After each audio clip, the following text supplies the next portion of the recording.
So, on the previous session, we covered how to use a price rule to update the quote line or the a particular bento box for new customers. So, we walked through that. However, what I want to discuss today is situations that would warrant a little bit more complexity, right? So, in the previous example, we knew that the standard bundle, if it was a new customer, we wanted to update the price to $8.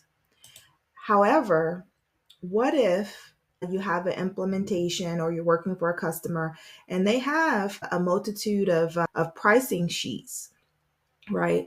So you could create price books, but you would have a ton of price books. Let's say if, for example, not only do they have a specific price for new customers, what if they have prices for customers on the East Coast, the West Coast, the South, for each state? So you can't maintain a price book for all of those different combinations. So in situations like that, Salesforce CPQ, they do have the ability for you to store all of that pricing information in a table, which is a custom object. Once you have all of the pricing information, all of the different variables that make up the price, then what you could do is you can load that into a custom object, and then you can use a price rule to fetch the correct price based off of certain conditions. So starting with our standard bento box, right? So originally we had a price in our standard bento box, and we had price book entries for this particular product. But we've understood now that this product has a lot more complexities than what we originally thought, right? So in this situation, the best approach is to have the product, right? And then also have the price books. But instead of having the price book at a particular list price, we set that to 0. So go ahead and update your price book to 0. And this will start making sense soon. So the first step in a situation like this would be to actually load the table. So the first thing you would want to do is create a custom object. And I've labeled it as new customer pricing. So this custom object will serve the purpose for all of the conditions, all the products, if the customer is new. So go ahead and take some time and create that custom object. And all you would do is go to Setup,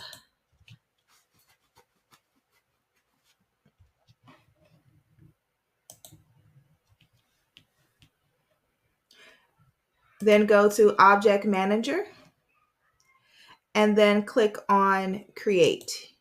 And then you can create your custom object.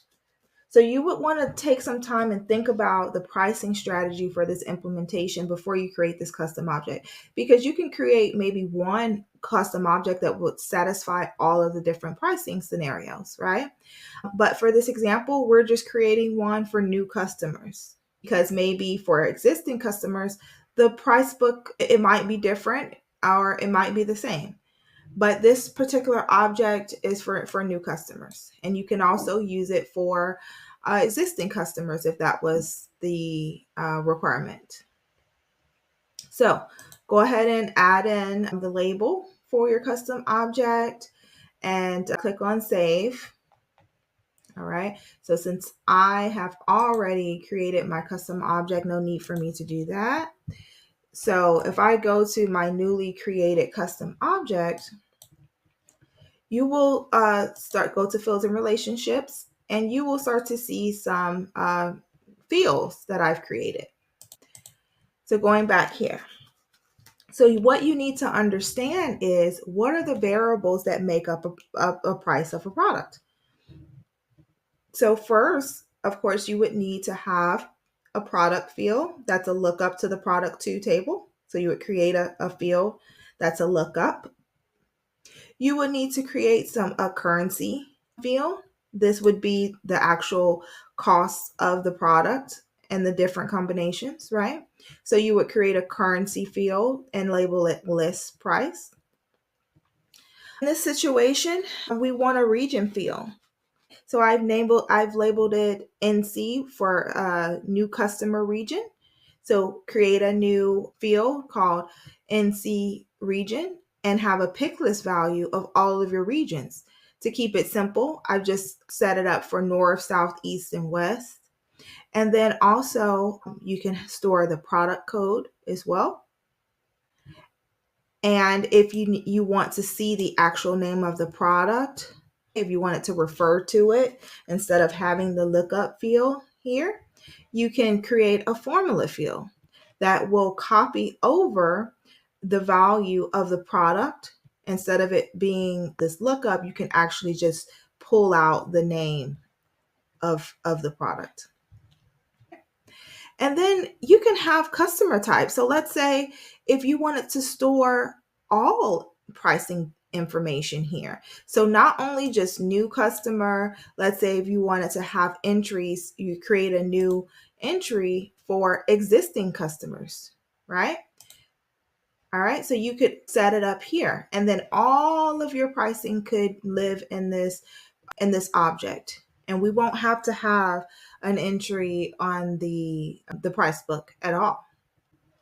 So pause this video, take your time, create the new object, create these fields here.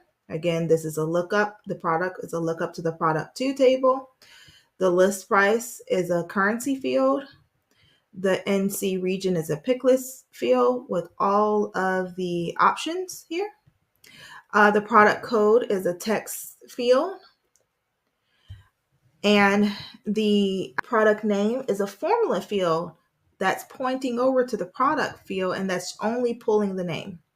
And then you have a customer type field that's also a pick list field where you would have enter in new or existing customer.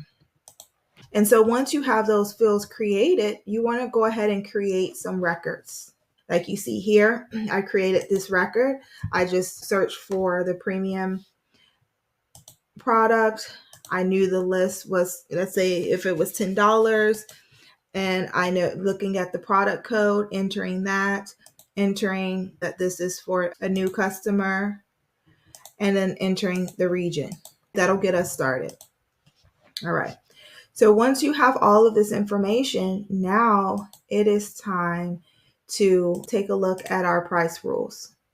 So the first thing I want you to do is deactivate the rule that we were working on, because this will be a conflict. We don't want to use this price rule to populate $8. We want to take a look at the custom object and populate the price based off of the data that was populated. So go ahead and click into this one, click the pencil icon, and deactivate it. Once you have done that, the next thing we want to do is create a brand new price rule. So the first thing you want to do is give it a name. New customer lookup query. If we're just storing this for new customer, that's fine for now. And it's always going to be an evaluation scope of calculator, because we want to use this price rule on the quote line editor screen to populate the value. So it will be on the calculator. And the evaluation event will be on calculate. We're going to set the evaluation order as 10 because we only have one price rule, and there's no conflicts that would conflict with this particular price rule. So we can set it at 10. We want to have it as active, and then all of the conditions are going to be met in this particular case. So set it to all.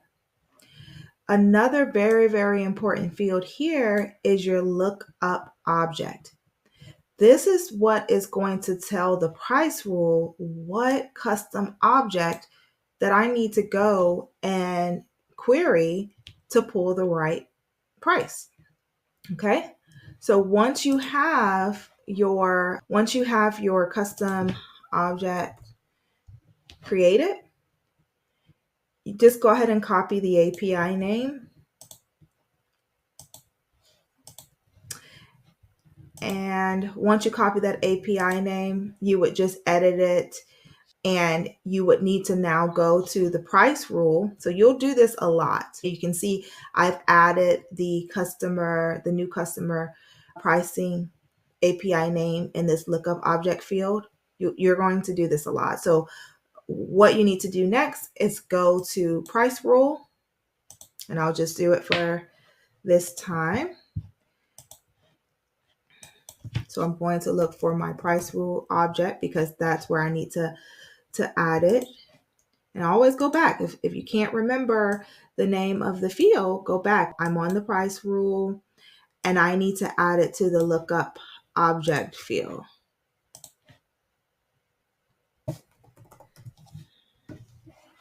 All right, so now you have your lookup object field.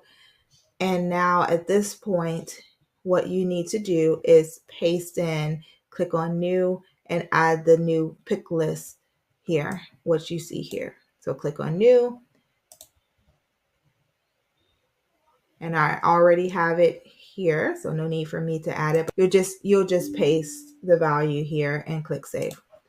So once you do that, you'll be able to select it here. So this is all you need to get the price rule started, and you'll just click save. So the next thing we want to talk about is the condition. We want to create a new condition. All right, I have one here. And so within this condition, if I edit it, what we need to think about, when do we want this rule to fire? Because we don't want the rules to fire all the time. So we want to think of situations where that only this rule should fire. So the object we should select is quote. And what we want to do is have this rule fire whenever the type on the quote is new customer.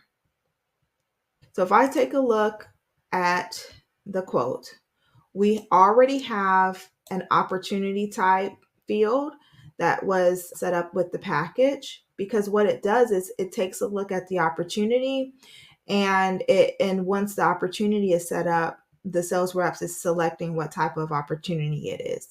So we can use this field to say, I want this to fire whenever the new customer value is populated on the opportunity type field on the quote, because this value is already getting populated at the start of the creation of the opportunity. There's nothing that the sales rep needs to select in this particular case to get this rule to fire. It'll come over automatically. Okay. All right. Let me clear.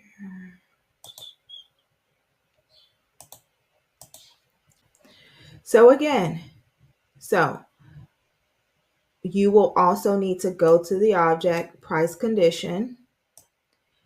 On the field named field, you'll need to type in the API name, opportunity type, the API name, always the API name. And you always want to make sure that the spelling is right, because it is case sensitive. Things won't work right if it's not correct. So I would always suggest going to the actual object, copying the API name, and just pasting it. So you'll go to the opportunity and say, you'll go to the quote and see what the API name is for that field, copy it, and then go to the price conditions, then go to the field here on the back end and add this pick list value. So then once you have that added, we want to only have this fire when it equals a value of new customer. So you would type in new customer, making sure that new customer matches the spelling of the pick list value. All right. So we have our conditions. Now, the next thing, going back to the price rule, We have one condition, so we're all set there. A new object that you haven't seen yet is called a lookup query. And so what this is doing is it is going to look up into that new object table that we just created, and then look at another matching field to see if they match. Then I need to populate the price on the quote line object. So I have two of them. So let's discuss. So if I take a look at this lookup query, keeping in mind this is our object, right now we have two products. A business case, you could potentially have hundreds of products, right? So this makes it easier for the system to just look up to find a particular product. So what I want it to do is I want the price rule to look at the quote line. So this is after the sales rep has already selected the product and added it to the quote line editor. I want the system to automatically see that a particular product had been added, and I want the system to search the quote line editor's product and then say, I need to look up and that custom object to see if the product matches. So again, we will need to add the API name to this field. So you would go to the lookup query object. Then you would look for the tested field. Then you will enter in the API name of the product. Now, this is a standard CPQ field that's automatically on the quote line. You don't need to create that. All you need to do is grab the name of that field and add it here. And it's SBQQ underscore product underscore C. And then you would set it as equal to lookup field. Then you will do the same on the same lookup query object. You will go to the lookup field, but this time you are going to add a different field. This is the field that is on that new custom object that we created. It's product underscore C. So if you take a look here, this is the field that we want to compare. All right. So we have this lookup query, but we can't stop there, right? We need more than just the product, because more than just the product makes up the price. So if I'm looking at this table, so I have all these standard products here, right? But if we stop there, the system would error out because it would not know which price to fetch. So another differentiator is the NC region field. So we need to add another lookup query to say if the quote it matches a region of the region here in this lookup table, then we need to fetch a price of 20. Because on the quote, we do have a region field. So if the region is South, then I want the price rule to go into this custom object and say that the user has added this product and South is on the quote. So I need it to fetch $5. So in order to accomplish that, we need to add another lookup query. Again, so now it's the same thing that we've done before. The only difference is now in this tested field, we need to add the region as a pick list value so that it can compare. So it'll take what's on the quote, because we're going to look at the quote, the region on the quote, and then we want to see if it equals the NC region field on that new custom object. And if it does, we want it to spit out a price. So let me demo this for you.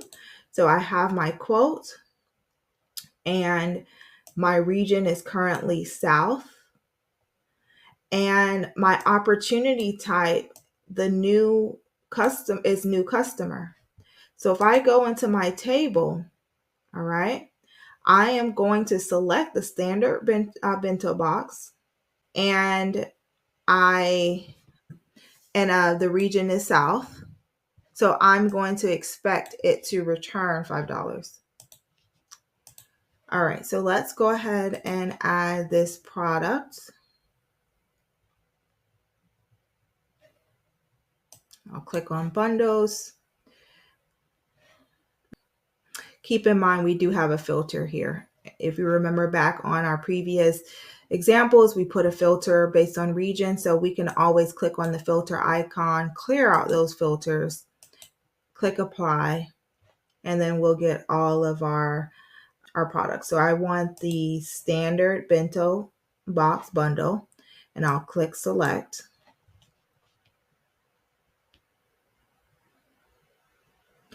And as you can see, $5 has automatically populated. If I were to cancel out of here, and let's pick another region.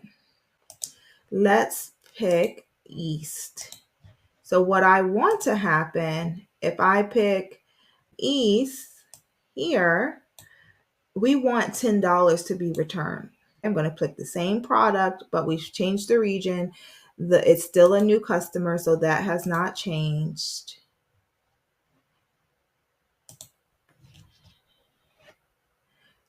All right, and then I am going to add the bundle.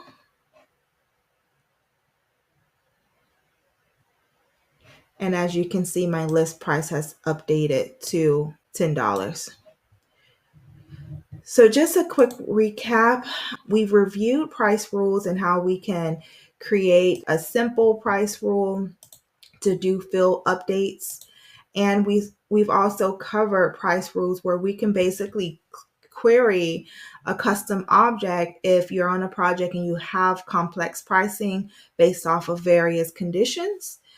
That would be a great opportunity to use a price rule to basically use a lookup query to fetch the right price. And that way you would only need one price rule. And then it will make sure that your system is running smoothly and you won't have any performance issues.